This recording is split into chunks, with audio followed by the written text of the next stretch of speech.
Welcome to another episode of Producer Talk Series. I'm your host, Hometown, and we got a new guest. It's They Hate Change, Tampa's, Central Florida's very own. Hey. What's going on, man? Hey, y'all. If y'all can just introduce yourselves to our audience, man. That's viewers at home. Dig it. I'm Vaughn. I'm Andre. I'm DJ on the Food Group DJ. I'm just playing. They my dogs. And we're They Hate Change. They my dogs. Ta-da! But yeah, man. Glad to have you here. Bro, is that an ant? That's a weird bug, bro. I'm sorry, but I saw something moving. I'm like, Don't let shit. the public know your problems. Oh, this is a studio. You know what I mean? We don't. This is a studio. Like Keep up the illusion. Nah, but another episode of Producer Talk Series where we like to have some of the dopest producers and or artists, of course, with Beats and Chill. So I had to get you guys, man. I haven't seen you guys in such a minute. Yeah. I can't remember the last time I saw you guys. I feel like you two had the lab suits on. Yeah. That's when the last time I saw you. Many opportunities to see us in the lab suits. Yeah. The last time you saw us, was it in Tampa? You asking them? At Merge Culture. Fuck. Yeah. Okay, so Merge that was Culture. we were Long time DJing. ago. Yeah, that was the Chicken Chan show. Yeah. At Merge Culture. Yeah. I was late. That's what it was. I was late. So that was. Yeah, that was then. I was DJing in an Obama shirt. Yeah. I think. What the hell I had on. My beer still wasn't connected yet. Didn't make it there yet. Yeah, that was damn. So that was 2019 for sure. Damn. For sure, 2019. Yeah. Yeah. Corona. Yeah. Yikes! I remember 2018. We had you to perform at our anniversary show, Damn. Yes. That and happened. I remember. I think was that the first time we booked you two for an event. Second. What was the first time, bro? First time was the second ever Beats and Chill. When it was still in the back room at the Bricks. Yes. Yes. Oh, yeah, we Oh, did do That's anniversary. it. Yeah. Those some Man. golden days right there, boy. Yeah. That was the a golden room. performance. Unfortunately. The real headroom at Yes. the Bricks. Yeah. Dang, people don't even know. Shoot. Betty Doll. For the anniversary Damn. one. I believe so. Were we on the same one? I don't think we were on the same one as Betty. Betty had her shit like decked Yeah, it was out. decked, Like it was yeah. real like Enchanted Forest. And everybody But our did shit, it one. was us. I want to say, I think you might have Damn. had somebody come in town for that. You know I believe what? So. Was Gats on that? probably, yeah. Probably. And somebody else, I want to say, I feel bad that I'm blanking on the group name now. I blink like a mother. Yeah. This is all remember good. He said he was like, yeah, let us That's the know. thing. I'm getting the face, and I'm like, damn, what was the group name? But I don't remember. But I think Riley was in the group.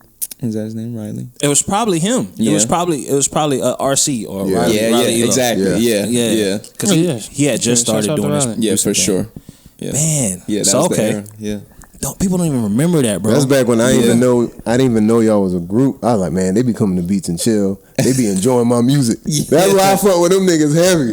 Yes. Every time I was dropping shit niggas ain't know about, these niggas be in the band like, Selector. Hell yeah. And I be like, yeah, man.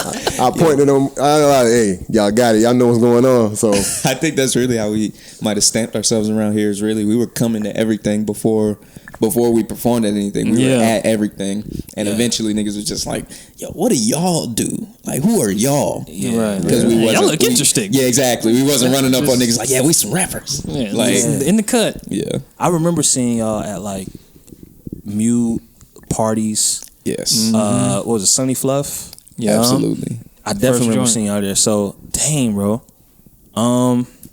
Let's get into it, bro. Let's get into the history Solid. of They Hate Change. So like, Solid how did you two come together? Oh gosh, Which version are we gonna tell? it seems like y'all both got a version, so I Yeah. want to hear both of them.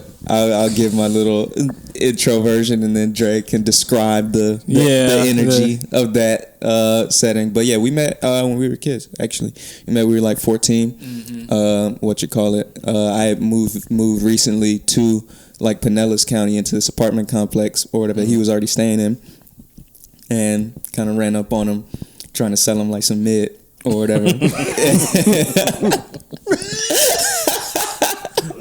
So some Reggie. Let's correct that. But I read like on that type of time, and he was like, nah. I was going to get my mama a purse. Yeah. Like, hey, brush, you burn? I was like, nah, no.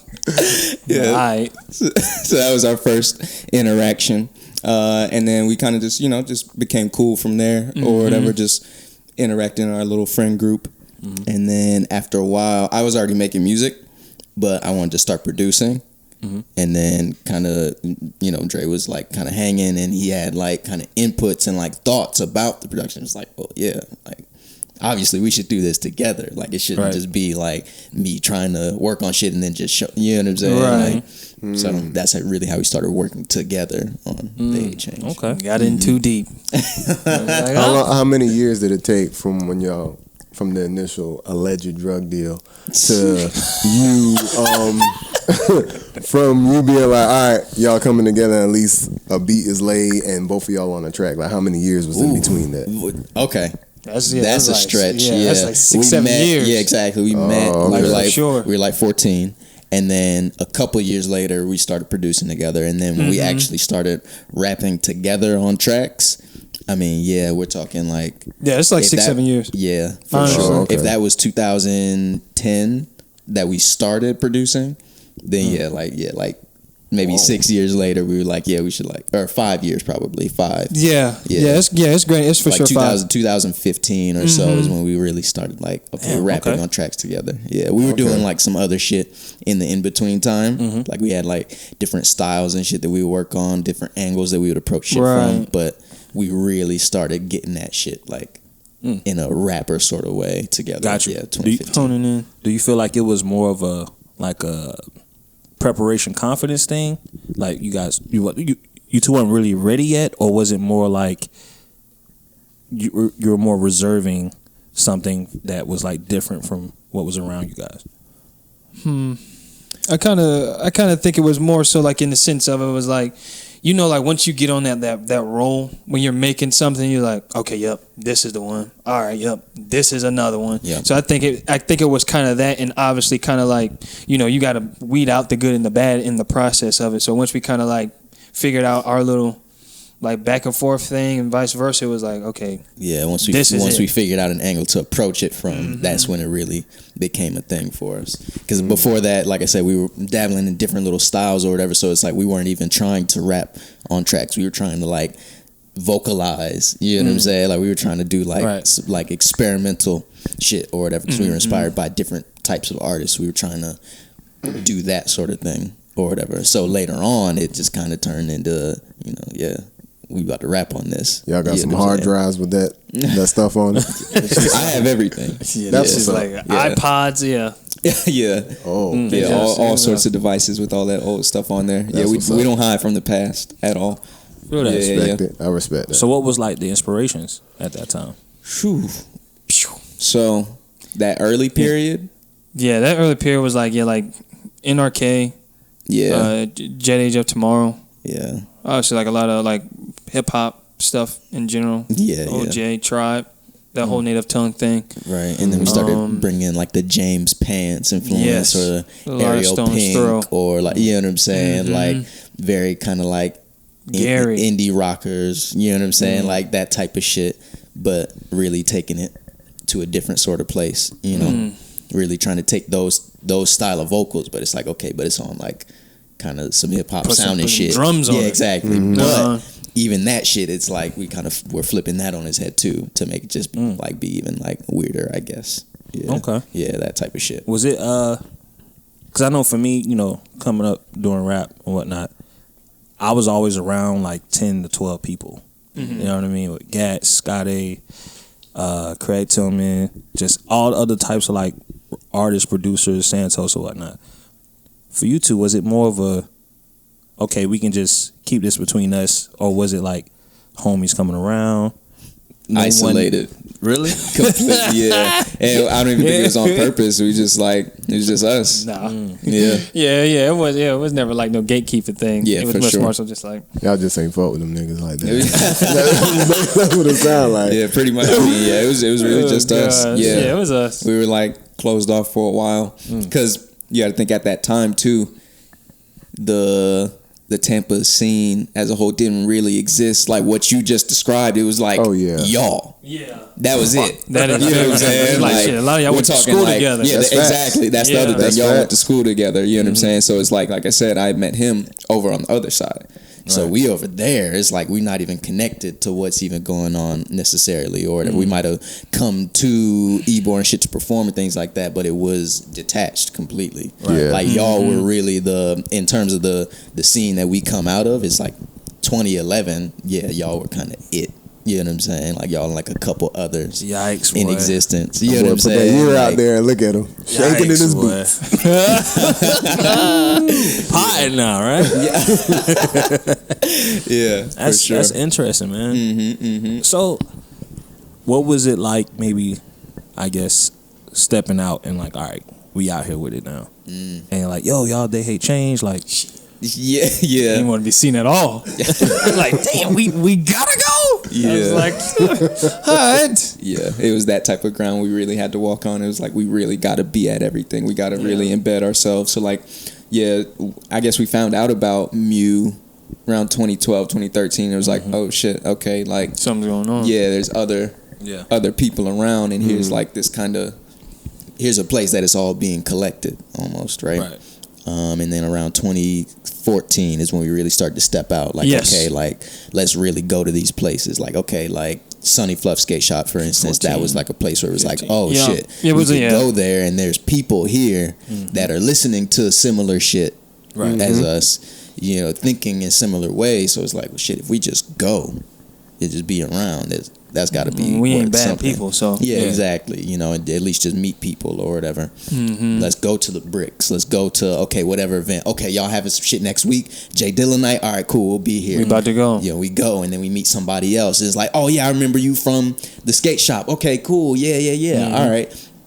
Just kept doing that and doing that and doing being that. full participants. Exactly. Yeah. Before we ever told anybody like, yeah, we make music or whatever. Right. You know. That's a But gem. we were still Anybody doing it, that's but yeah. listening, that's a gem. Because a lot of people worry about or don't know how to incorporate themselves into a scene.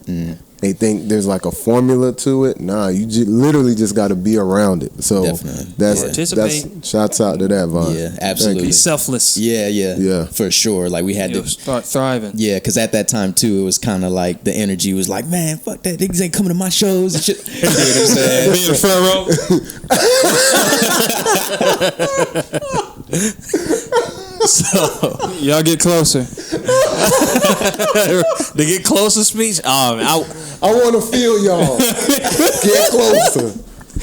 Like, damn, y'all. So all right. So now, okay, They Hate Change is a name. It exists, and maybe music is out. What is being recognized more? Is it the production, or is it like, yo, these cats can rap? Like, what is, or is it both? Like, what did you notice anything?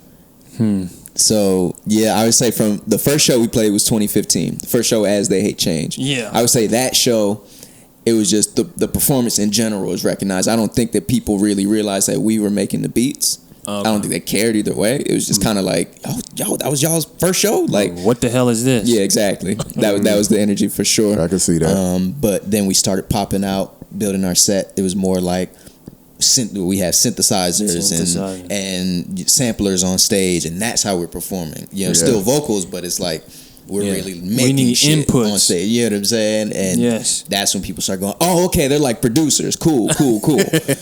You know, but then there would be these little moments where they'll see the moment in the show where it's like, no, we're like rapping, and they start to be like, yo, okay, they're rapping. Right. Like, Yeah. I think the first person to really notice that was like Sammy Hughes. Yeah. Like we were performing for Shigo, maybe. Yes. Yeah, that's what it was, and we started working with Sammy. Yeah, we were Shouts out to performing Sammy. for this artist out here named Shigo. Was that a Crowbar event? It was at Crowbar. I remember she was like, yeah, we're gonna do an album called "They Hate Shigo," and I was like, yeah. I'm like,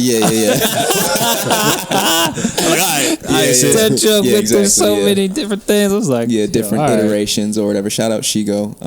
So we were performing there, and Sammy was there because he's around. He's like socialite kind of guy. Oh, yeah. He's in everything, right? knows a guy that knows a guy. He saw us rapping. He was like, "Yo, these motherfuckers are rapping." Yeah. And so, but he also realized, okay, they're making the tracks though, because we not only did our set, we did Shigo's set, and we were backing that up with the synths and everything like that, with all the music that we had made together, like everything. So he kind of picked up on, okay, like they're producing and rapping. So he kind of brought us in to start helping him produce or whatever, and producing kind of his next record type thing. Right. But he started introducing us to people like, yo, these are like dope producers and rappers. So that's when people started recognizing, like, okay, yeah, they hate change. They be rapping and shit, and they're like, right. Because I think at first it was kind of like the test of like, all right, we seen y'all. Yeah. All right, I done seen you again. Because I think how many shows? I mean, Grant can't count, but it's like I think we didn't have the same set for a long time. For like the whole 2016, we didn't play like the same set list. Nope. It was just like, we know y'all ain't heard none of this shit. We just about to just set to that. Every set different, it's just a performance, different shit. And I think it was kind of like that, kind of along with it, just adding on to what Vaughn was just saying. It was like, I keep seeing y'all, but what are y'all really saying? It was like, Joe, you heard it. It was like, oh shit, yeah, exactly. That was the moment. It was like, all right, y'all stamped. Yeah, exactly. At that point, people had seen us everywhere, just around. So by the time we started really getting shows, and that was because of Sammy too. Sammy was really introducing us to a lot of people and like getting us performances. So that was the moments where we were like, all right, we about to hit them off, right? Yeah. So at that moment, motherfuckers started to be like, okay, yeah, I seen you around. Oh, that's what y'all do. Okay, word. And that's when it started getting embedded in people's brain. I think it became more like them understanding, okay, they're rapping. But even then, it was fuzzy. Like, I remember getting brought up one time. This was at Crowbar too. I think it was Hip Hop Palooza. Oh, yeah. And it was Prince. He was like, yeah, they're on some hip hop DJ, like something. Didn't know what to say. Yeah, he couldn't even describe it when he was bringing us up, but it was like, I think that's the place that people were in. It's like, I know they do something. I know they be rapping, but I also know they produce and maybe they DJ also. And that's where it left people until we really got into the DJ shit. So y'all just like to be called artists. So let's go ahead and just put this to bed now. Like, what would y'all prefer to be referred as? We are definitely artists. Yeah. You want to leave artists and leave it at that? Shit. I ain't call it what you call it. And personally, because it's like, it's good shit. So yeah, for sure. Hey, if I meet somebody on a plane, I'm just I make music. Yeah, that's the take. Music. For sure. When you guys said that you did a different set every show for almost a year, right? Was that by design? Yeah. Yep. For sure. Like, oh, they think we playing? All right. Hit them off with again. Yeah. And again. Because it was like you kind of grew up, at least like watching your parents and stuff, like get ready for shows and stuff. Like, it was like an event. So it's like you might have on whatever, certain shoes or whatever. Like, you're trying to, like, I'm going to see such and such. Yeah, exactly. So it's kind of like, it was like a treat for us to be doing this. It's like we were always grateful to always see people at least participating. So even if it could be like maybe like, shoot, the first show probably was only like maybe 10, 12 people there, but it was 1,000 people in the crowd still rocking out. Right. And that's what we kind of still try to translate to live as well. Just, if y'all not about to join in, we about to come out there with y'all. Yeah, exactly. And we want to make sure the set basically was engaging in that way. So it's like, shit, we know we're in a scene. You know what I'm saying? And again, those chief complaints at the time in the scene is like, man, it be the same motherfuckers at every single show. It's like, word. Cool. It's the same people at every show. We not about to perform what we performed last time then. Right. You know what I'm saying? Why not? Makes total sense. Yeah. Dig it. Yeah. So, do you guys have the same ideas for like your favorite or your best show? What do you think is like your best show as far as what you've done so far? Wow. Regardless of how many people was there, You don't have any picks. regardless of location, what would you think is your best show? It was. I think I might want to say it probably was like when we were in Orlando. Oh, Personally, shit. yeah, for me when Yeah. we were at the I wasn't even thinking about that, but yeah. At, the social Yeah, in the social Orlando. for clipping. Yeah. Because it was like, damn, it also is LA too. The smell, but Don't flex on them. You heard it, right? but it was just the fact it's like it was all mutual just from like being like working with Deathbomb. Like big shouts out to Clipping, but it was like we had never There's a been group out called there. Clipping from Los Angeles. They were also artists that worked with this label Deathbomb that we worked with. Yeah, and being on that bill with them, and you get out there, and it's like they're like, it's like oh shit, okay, nervous. Yeah. Like hey y'all, how y'all doing? Oh my gosh, shit, my stomach's starting to hurt. But I'm trying to introduce. I'm like, let's just go to the event so we could go. They ended up loving us, but it was crazy. Laptop was kind of falling off. Still kept performing. Yikes. So it's like Technical difficulties during the show. Mm-hmm. Yeah. that's for me. You?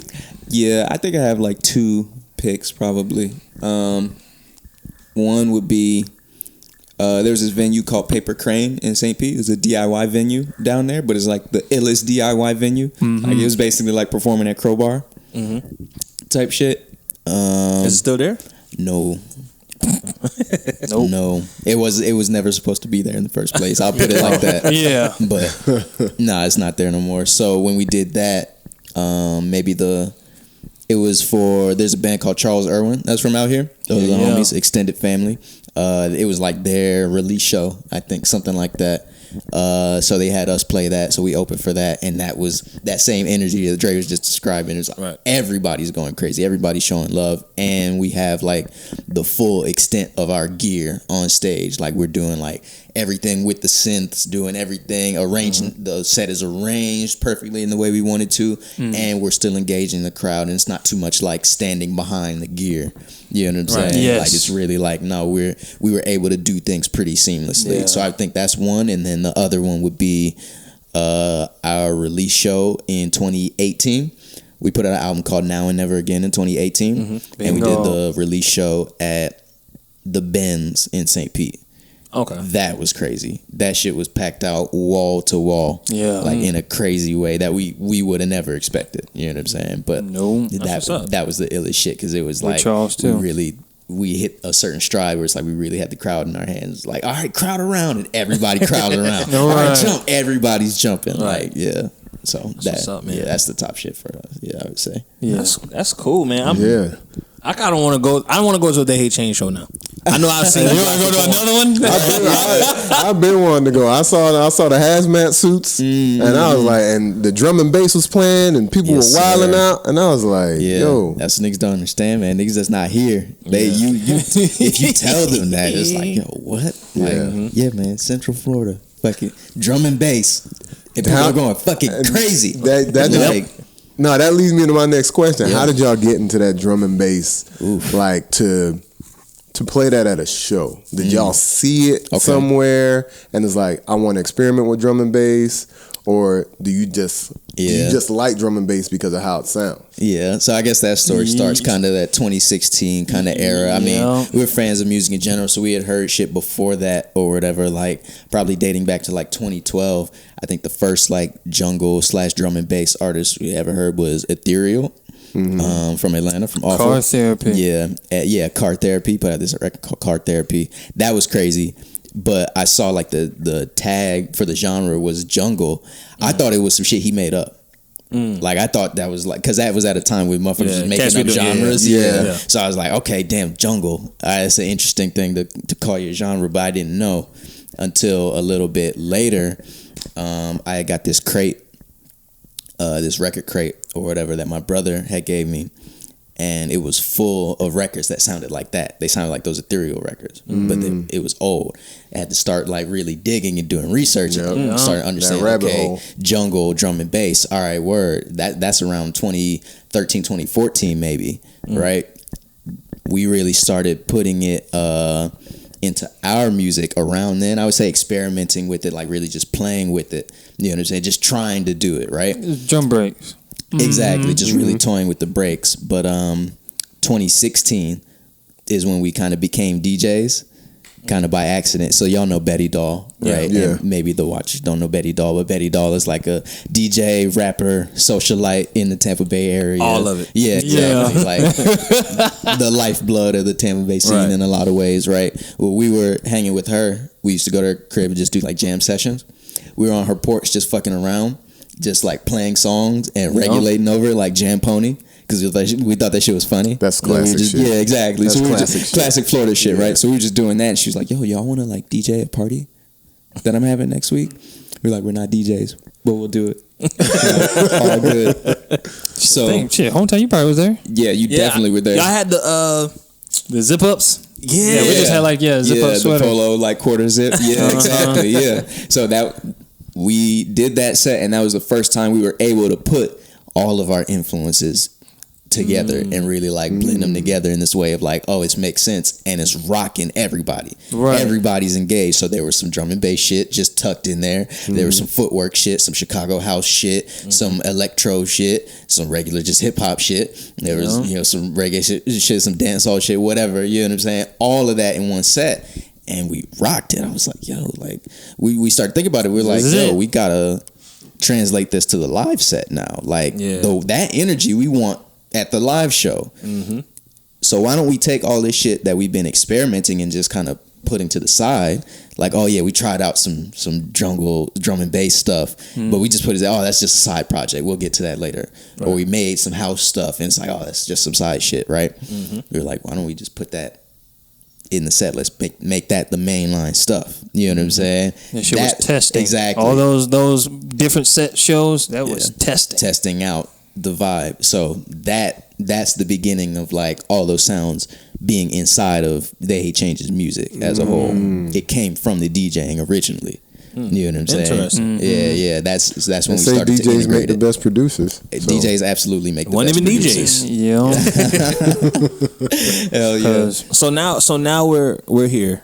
Yes. It's 2021, which is basically a long ass 2020, and about to be. Yeah.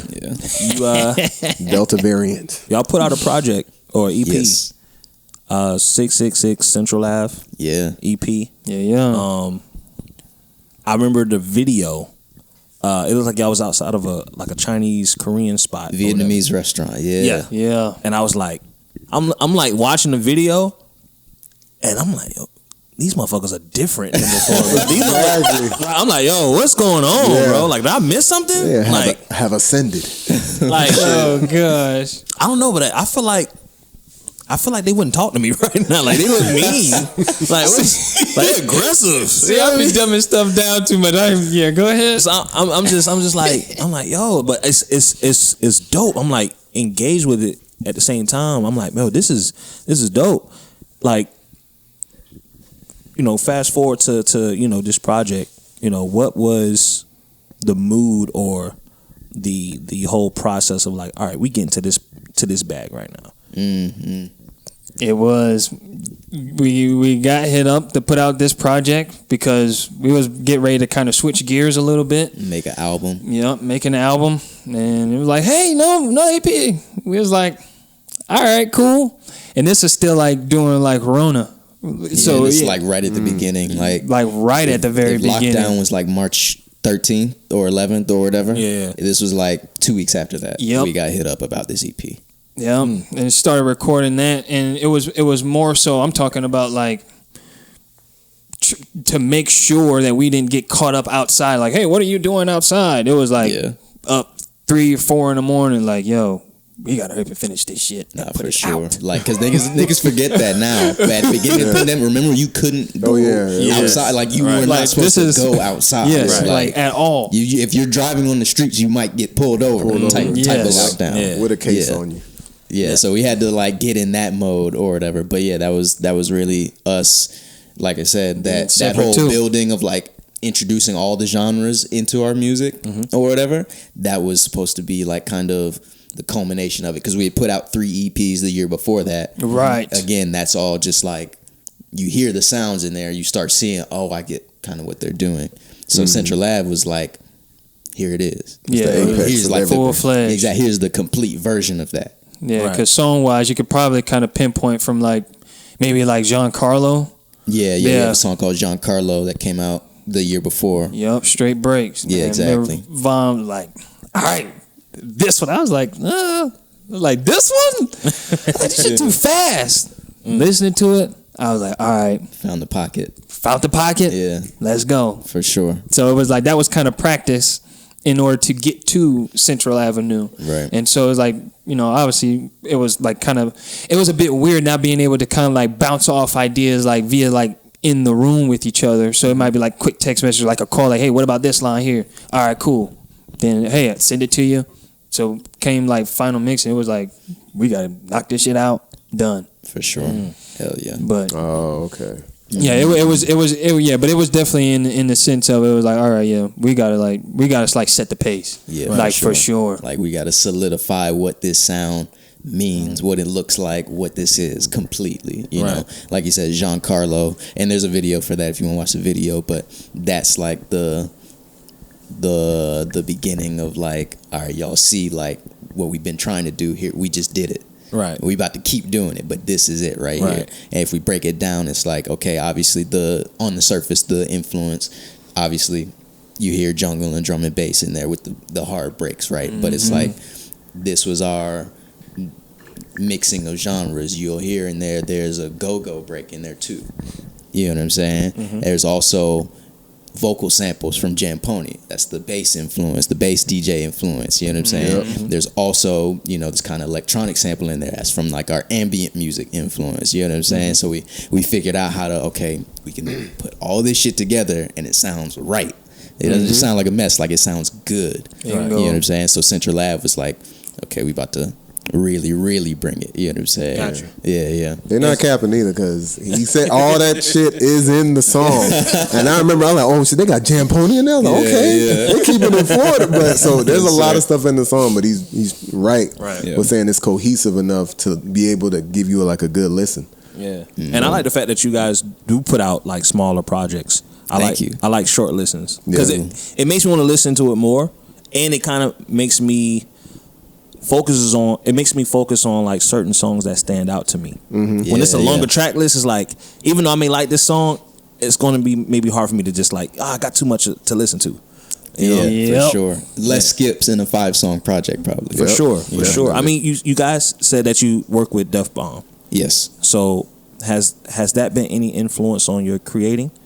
Oh yeah, for sure. I checked out their Instagram, and it's they're wild. I mean, they're pure DIY. Deathbomb for years has been run by one guy for the last like 25 years. It's one guy. There's no staff. It's one guy. Completely. He's a DIY, guy to the core. You know what I'm saying? Like fully under the underground. Right. So he's connected with all types of different shit, like this noise act or this black metal group or this hip hop group or this noise hip hop group or this noise black metal hip hop group. You know what I'm saying? So everything that's on the label is just like, okay, yeah, I mean, shit, we might focus some of that. Yeah, the guy's name's Brian, but yeah, we might, okay, let's listen to this, because they just put it out. They put their stamp on it, and they fuck with us. So we're like, okay, well, you gotta, like, all right, you must know something, right? So let's listen. So man, like Clipping or whatever that we fuck with, that's a group from Los Angeles. They're like a noise hip hop group. Hearing them and hearing what they were doing, that made us go deeper into our experimental shit. It's like, well, yeah, we're always experimenting, but they really like put it on a record. Right. It's like nuts. Okay, cool. So we can dial our shit up then. Right. And so basically recorded them. It's almost like they recorded themselves fucking around. Type shit. Yeah. Like for sure. They did a live album that was not recorded inside the venue. At all. Like, I'm talking about, they mic'd up the train railings across the street, like the steps to lead into the venue. I was like, yeah, what the hell is this? The venue bathroom type shit, and then they like put it all together, like layered it all. So you hear a song, and it's like the resonating off the damn wall, floor, all when that. the bass vibrates, is like that's the part of the So they song was that you hear. deep in it. Yeah, Would have never knew. Would have never tried nothing like that. Yeah, they're wild. Yeah, them session files gotta be crazy. Yeah, so we picked up a lot of game from them. Even just watching them do that, we were like, "Oh, how are you doing that? Like, how are you figuring that out?" And they had these microphones. They're called contact mics, and it's basically like anything you put it on. Let's say I put it on this table and then knock like that. It has a sound. You know what I'm saying? Yeah, and it's like we were like, okay, contact mics, word. So we looked up how to make contact mics. So we were like literally crazy. in the house soldering microphones, little miniature microphones, right? Out of like components and shit, right? And we did just that. It's like, fuck it, put it on the table real quick. All right, knock. Oh shit, you can make a kick drum out of that. Yeah. Like we'll hear the sound, we'll hear the recording back. And it's like, damn, all right, yeah, let's make a drum kit out of that. Here, let's drop it in this cup of ice water. Yeah. Let's make a snare out of that. You know what I'm saying? Washing machine. So it definitely influenced us for sure. Heck Just being around the type of artists that Deathbomb gravitates towards. That for sure influenced us. It just gave us that energy to like go deeper and deeper into toying around. You know what I'm saying? I remember seeing the video or like a recap video of your trip to LA and whatnot. I thought it was like really cool. Thank you. You always have like cool visuals and stuff, so I'm always like paying attention to those like visuals. Definitely like the trips or the behind the scenes. Yeah. Like I remember seeing you two in the I think in that same video, it was like some studio or maybe someplace where they had like a lot of gadgets. Jonathan from Clipping. Jonathan from Clipping. And y'all was that's just his like studio. The damn laboratory. Y'all was like, yo, like that was in fucking Disneyland or some shit. Man. Yeah, for sure.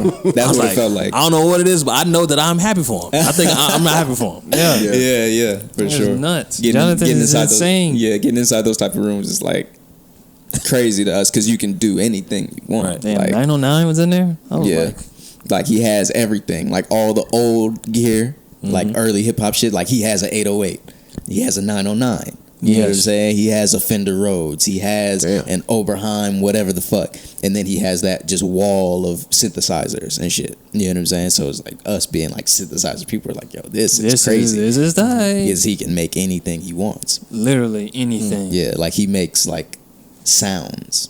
Yeah. Like you would tell about the sound. We'd tell Yeah. It was like when we mentioned it to him, it was blow the spot. Crazy. But yeah, for sure. Jonathan's everywhere. Yeah, just say that. Literally everywhere. Well, to piggyback off of that, what do you guys use on the regular basis? Would I say to go ahead and make your beats or compose your music? Because I hear the synths and I hear all of that. You know, there's some people. I work on the 808, I work on this, I work on that. What do you guys like to work on mostly to make your music? Samplers, Akai S28. Yeah. Okay. Yeah, the old Akai rack mount samplers. Yep. Yeah, they're basically floppy like disk crazy. Yeah, exactly. They're basically like MPCs with no sequencer.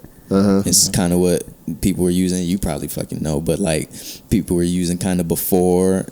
I wouldn't say before the MPC, but it was around, and it was like, okay, you use this, and this is just your sampler. It's just a dedicated sampler, and you might sequence with something else. So East Coast kind of early hip hop, they would sequence it with the SP12. Like that's that drum machine, but they would sequence their sample. So the sample would live here in the rack sampler in the Kai, and then the drums would live here in the SP because the SP didn't have that much memory to hold like long samples, right? But part of our connecting genres thing, we started thinking about the ways that other genres were made. Jungle and drum and bass, they were using the same gear. Bingo. They were using the Akai rack samplers, but they weren't sequencing with a drum machine. They were sequencing with a computer. They were using like the Amiga computer to sequence the sampler, which is crazy shit. And if you look at it, it looks like some mad scientist shit. It really do. But we started just thinking about those connections, like, well, it's the same shit. And it's a lot of the same samples anyway. In Jungle, they're using a lot of breaks that were used in hip hop. So that was just more shit for us to just go, okay, there is a way to layer all of this in a way that we want to. You know? And that obviously that brought us back to, Tampa genres too, and blending that in to the music, which is a big part of Central Ave, especially. Just crazy. We'll figure out a way. Then I'll come over, and then they'll be like, "Hey, yo, check this out." I'm trying to figure it out. I'm like, yeah, shit, real. This too much. Nah, we just figured out this way. Let's just keep rolling. Yeah, but it's just like Von, just like adding on to that too. It was just kind of like, it kind of still like led us on that route to Central Ave and kind of hitting off, or even going into whatever else is next. It's just like we know it's like, okay, yep, we're on the right path because this influence and this influence did it. For sure. Now we're retweaking it. Yeah, this is it. Exactly, yeah. So I would say mainly, samplers. Of course, we keep synthesizers in the studio. The Korg MS-20 has always been a hitter for us, and we perform with it live as well. Yeah. Any computer program? Ableton. Okay. Yeah, we're Ableton producers. The almighty. We were DJing up out of there. Yeah, DJing out of nuts. Out of Ableton. Yeah. We never had decks until like last year. Hell no. Swear. Yeah, we were DJing out of Ableton. Hey, with the push. Don't do it. It's not. Yeah, that shit is difficult as a bitch. Yeah. Talking about overwork? What? Yeah. But we have used everything in the past, though. So we started on FL, moved on to Reason, then moved on to Ableton. Okay. Yeah. Okay. Mm-hmm. So what is the biggest misconception of They Hate Change? Ooh. They say, I'm going to leave that to you. They're just rappers. Yeah, shit, I don't know. Biggest misconception about They Hate Change. I have to think about that for a second. Because I mean, at first it kind of started out as like it was like it wasn't necessarily like insulting, but it kind of was in the sense of it was like you come up to a show, we would clearly have bags, and it was just like, all right, so you got the thumb drive? It's like no. I was like, yeah, how many inputs you need? How many you got? Yeah. So it was kind of just like, yo, it's just like, this ain't that. Yeah. Early days, that was for sure like, knocking down that misconception. Like, no, we didn't come to do like what you thought we was about to do. Right. And then after we do the show, they're like, oh man, I love that, man. Yeah, it was great. You guys had real gear. Yeah. Oh, man, that was crazy. Like, we really had to deal with like the sound person in the back, like no, just supposed to be that high. Yeah. Rip They're it. like, you guys got that real high pitched sound in there. I don't know about that. It's like, no, that's in the song. That's supposed to be there. Yeah. So we had to definitely break that. But at this point, misconceptions about They Hate Change, I don't know. I don't know if people are getting it wrong at all now. It's just like, I don't know. I think there's still some people out there that are just like, yo, but what is it? Like, or is it real? Like, because like you said, you like short projects, and we do too. We love short projects. Yep. But we put out like I said, we put out 3 projects in 2019, all short EPs, and then we had a record the year before that was about 20 minutes that we called an album because it's an album to us. But I think it was kind of all those projects kind of treated like, okay, but like, where's the real one? Like, oh, is this just like a stopgap until like the album, or is this just a it's only 15 minutes long? Like, is it really like a it's a thing? It's like these are full statements that we're putting out. You know what I'm saying? Like, when we put out a 15-minute project, it wasn't just some bullshit. It wasn't just like, oh yeah, it's just until my album come out, I just want to get hit on shit. The album dropping and be trash. How does that feel? Is that like frustrating to like convey that to like, no, this is a project? Yeah, for sure. It's definitely frustrating, but it's like you get over it at a certain point. It's just like, all right, cool. We just about to keep doing it.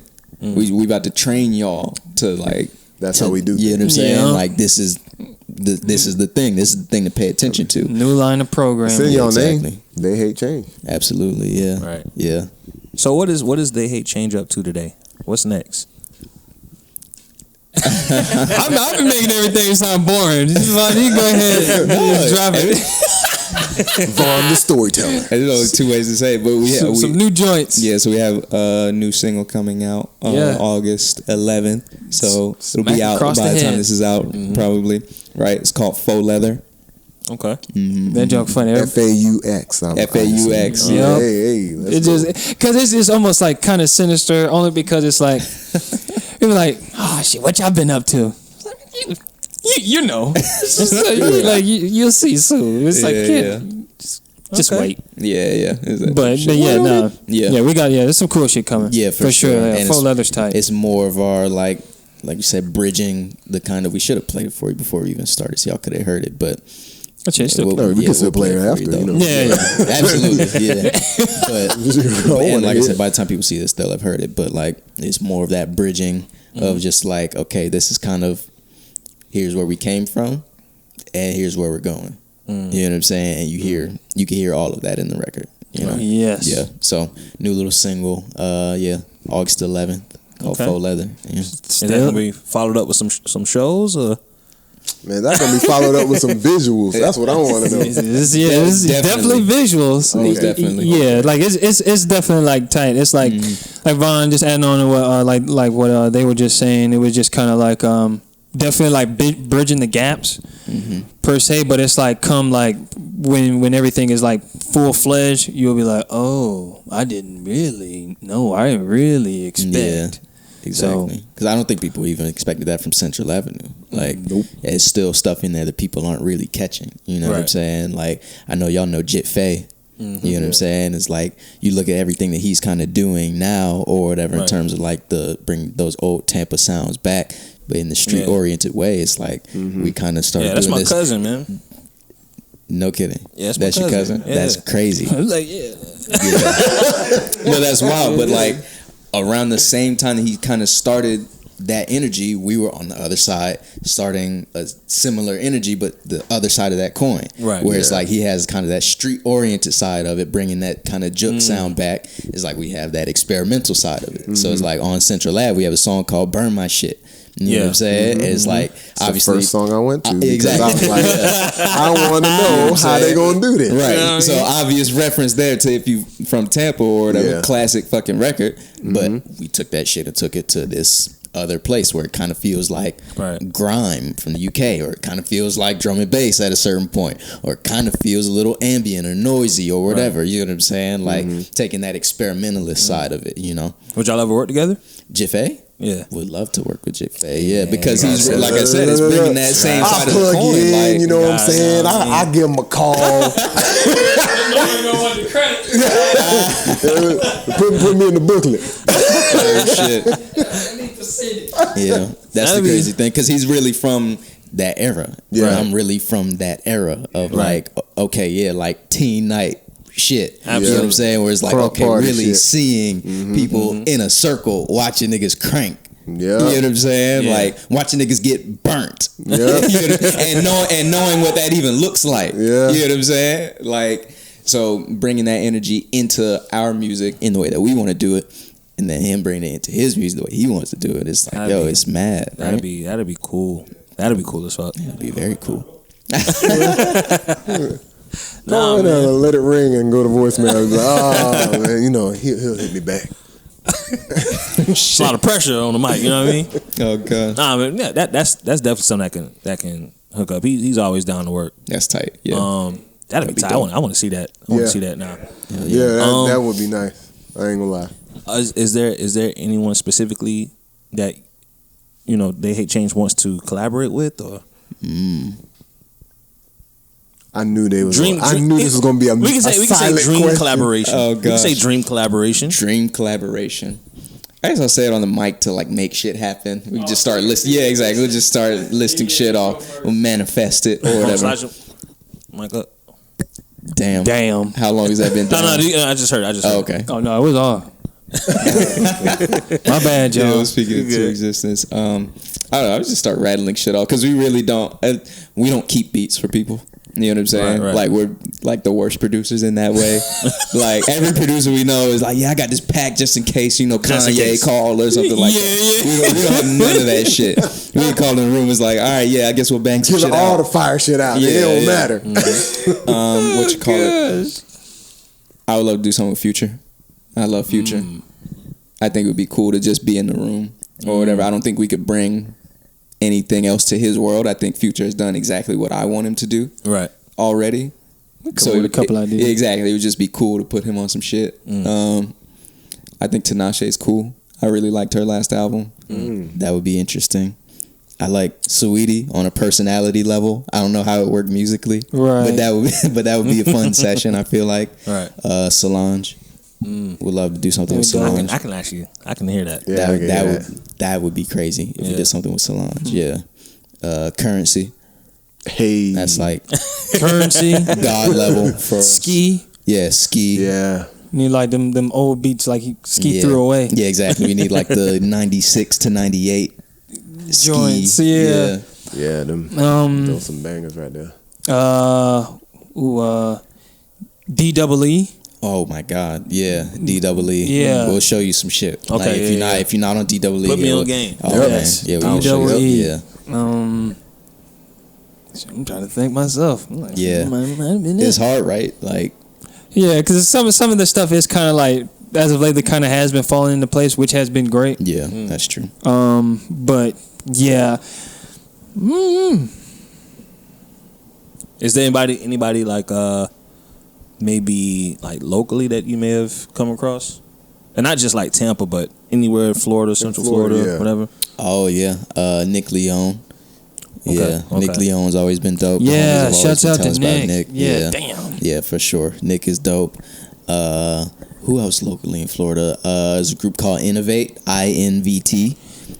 They're like on the same wavelength as us, but just producers. So they're not vocalists, but like you see them perform shows. It's exactly how we used to perform. You know what I'm saying? They're like wild. All the gear. You know what I'm saying? And they're really on like a, pulling in all their different influences, putting them together. But they have a different perspective as well from us. Because it's like, okay, they might have the drum and bass shit and all the electronic influences or whatever, but they're also throwing in like the Pareo kind of like reggaeton shit as well because they're from Miami. Yeah. You know what I'm saying? Like, yeah. They're crazy. Yeah. So we haven't done anything with them. So I would love to do something with them. Y'all familiar with Freeback? Yeah, of course. Oh yeah, Freeback just messaged us. Yeah, we were just talking Freeback the other day. Yeah, Freed is the man. We early on we played a couple shows with him actually. Yeah. Because that's the same pocket. He came and set up a whole like that. The lights, exactly. We got a lot of that game from him. These synth with wood cabinets. And I was setting like, up stuff. We in for. I remember we had put him on the show. He was like, "I want everybody to come through and see this." I was like, "All right, cool." We should have been giving out shrooms at that show. That boy was giving out experiences. Yo. Yeah. With the lights. Yep. Yeah, man. Yeah, Freed is crazy. Yeah. So, in terms of Florida artists, I feel like that's kind of the extent right now. We're always moving around. You know? Yeah, it's not like to be like oh, we don't want to work with nobody or something like that. No, like we're super collaborative, but it's like obviously it's like we are rapping, but it's also like we are producers in general, so it's kind of like it gets just some stuff just got to make sense. Yeah, exactly. It's like we don't need to like get a beat from somebody. Right. You know what I'm saying? So it's like we don't necessarily have a list on that level. You know what I'm saying? But in terms of giving beats to people or making some shit where we can kind of really mesh together. Got you. That's why I'm sitting here trying to think. I was like, shit, name somebody. I'm like, shit, people I just listen to on a regular. Yeah, for sure. Well, I kind of interrupted Hometown before. He did ask about shows. Oh yeah. Shows. It's like, we don't know yet. Like the evil grin. Well, I mean, y'all got this will be out in the pipeline, but y'all don't want to talk about it. Yeah. So there's some joints. Come next year. Yeah, we're going on tour early next year. Yeah. Okay, cool. Yeah, early. Like Q1 next year. We're going first on tour. First big tour. Yeah, for sure. First big tour. We headlining. Tour. Yeah. Crazy. Don't tell them. Have all green M&Ms in my green room. Yeah. I need a Game Boy for every show. As soon as we found out that shit comes out of your fee, we were like, oh no. Oh yeah. Just tell them we want water. It's all good. Water and a gift card. For now. Motherfuckers be like, yeah, they just want this. It'll be okay. Like, no, that's for now. Yeah, exactly. So early next year. Yeah, Q1 we'll be going on tour. Just North America. That'll be cool. Other than that, little spots here and there. Yeah, little spots here and there. I mean, y'all gotta come back through for Beats and Chill, man. When we start doing our events again, bro. We got this. We got to make sure we have enough when that damn room had closed. Yeah, exactly. We got to make sure we have enough, quarter-inch mics and all of this for these niggas, because, you just need two. Yeah, off top. Yeah. Two and some inputs. Yeah, shit, it's about to be sell in the final form. That's what it's about to be. Before we get out of here, man, I want to ask if you could give advice to aspiring producers or artists, or even to your younger selves, what would it be? So you go first. Yeah. So aspiring producers, it kind of depends on like which level you're at. If you're kind of just starting, right? It's like, cool, just keep doing it, see if you like it. Do it till you don't like it anymore. Right. If you're in it and you're trying to like, maybe you feel a little stuck or whatever, feel a little stagnant, you have to just keep doing that shit. You have to make it your leisure. You have to make it your everything. You know what I'm saying? It's like, this is my study time and my play time. You know what I'm saying? It's like, just not saying be like, I'm definitely not on some like Gary V kind of like, work as hard as you can type shit or whatever. But like, when it comes to producing or making music in general, it's really like, just be on it. Like in any way that you can. Like there were so many just years and years of us we're knocking shit out, and if we're not knocking shit out, we're watching interviews of other musicians, seeing what they have to say about the process. If we're not doing that, we're listening to hella music, understanding that music, you know what I'm saying, researching the histories of little shit, and that's super nerdy. You don't necessarily have to be on that, but I think making it like, once you make this shit like your 70% or 80%, that's when shit really goes. Yeah. Okay. Yeah, definitely. Yeah, kind of adding on to that. It's just like, no, obviously you'll find your groove or whatever. I mean, if it's like you feel like you're stuck, like recently I changed around my room really quick. That helped, and changed it back. I was like, all right, that kind of helped too. Great advice. It's just like if you keep hoarding stuff, it's like you'll never know what'll work, and that's kind of like a testament to kind of like a lot of stuff. And when we kind of felt like it was like, you just got to start putting this shit out. Yeah, you just put shit out. You just got to. Don't hold on to shit. And, you know what I'm saying? And shit, you got to start reprogramming people. Like, they don't get it. Keep hitting them across the head. Because it's like, everybody 808 sound the same. Damn snare hit is going to sound the same. Just like, take it out then. Do something else. Exactly. Like, have fun. Like I said, something I had like found out recently, I think I mentioned it earlier with Vaughn, was like, expectations are like the thief of joy. So if you're going like, I'm about to knock out 3 joints today, you only got one, it's like, that one might be the one. If not, just let it ride. Exactly. Don't let that shit kind of get you down in that sort of way. Gotcha. Yeah, that's definitely good though. Yeah, definitely put shit out. Like, you have to just put shit out. Don't hold shit. Who are you holding it for? Like, because you just don't know. Exactly. Yeah. Because nobody's looking, but everybody's looking. If that makes sense, it's like nobody's looking. So if you put it out and it's bad, it doesn't even matter. Right. But everybody's looking. If you put it out and it's good, like, it really matters. Like DJ might play a joint, you be like, look over the crowd. All right, it's working. All right, let this joint ride. Right. For sure. That's your facts. I done licked the jaw direction many a time. Beats and jail. Like, they like this shit. I'm gonna stay right here, sir. 2-3 songs. Well, man, I really do appreciate you guys giving that advice. Because for me, when I throw events or just now even online, we get the Instagram accounts that just like, fuck with y'all. Hey, I feel like y'all the ones I should be giving the music to. Da da da da.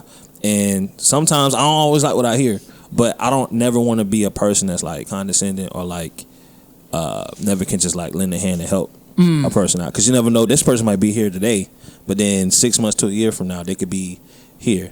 You know what I'm saying? So it's always style. We've seen it. Yeah. I mean, you don't listen. You might not listen to everything. You might not like everything. It's like, that's fine. But it's like, it just might not mean like necessarily it's bad. It could just be the fact it's like, it's not for me. Right. For sure. There's nothing wrong with that. But it's like, obviously it's like there's a way of doing that, or like outsourcing people for help. Because we did that like plenty of times of helping out people. It's like, hey, I kind of got this thing we're working on. Are you able to help? It's like, no, right now, but here's such and such, or here's a friend of ours who can definitely help you out with something like this. Keeping a good stock of people that you know is like, it might not be for me, but I know I know that they got that. Yep. So let me direct you over here. Okay. You know? Well, I really do appreciate you coming through today for the Producer Talk series, man. We haven't done an interview in like almost 2 months. Just trying to make sure my mic was on. Before we get out of here, please let people know where they can, find your material, find your music, merch, wherever it is, the new release. They Ain't Change on everything. Yep. They Ain't Change. Fitted Trucker. Go check out the Faux Leather music video. It's out now. Available everywhere. Now. Faux Leather on all platforms, even the bad ones. The bad ones. Hey man, it's Beats and Chills, your boy Hometown. Of course, DJ Raw the Fool. We had They Hate Change today. Go listen to the new record. Follow us. Follow They Hate Change. You already know what time it is, man. We out. Boom. You.